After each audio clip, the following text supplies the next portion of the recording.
If you're looking for a fireworks show tonight, you might want to head to East Longmeadow. Western Mass News reporter Maria Wilson joining us live with that town's Independence Day festivities. Maria.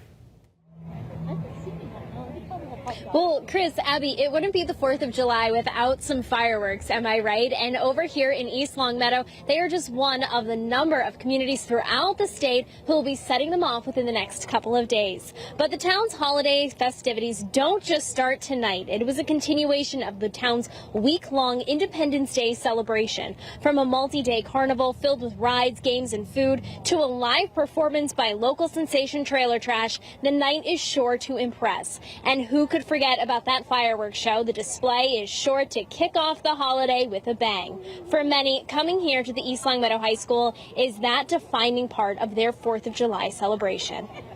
My friend's husband's deployed currently right now, so it's really nice to be able to come out and do this. But don't worry, the fun won't stop tonight. Tomorrow, the town will be hosting their annual parade, which will kick off right here from East Longmeadow High School. And we drove the parade route earlier today, and there are already some chairs lined up along that route, so you're not going to want to miss it. For now, reporting live in East Longmeadow, Maria Wilson, Western Mass News. Thank you.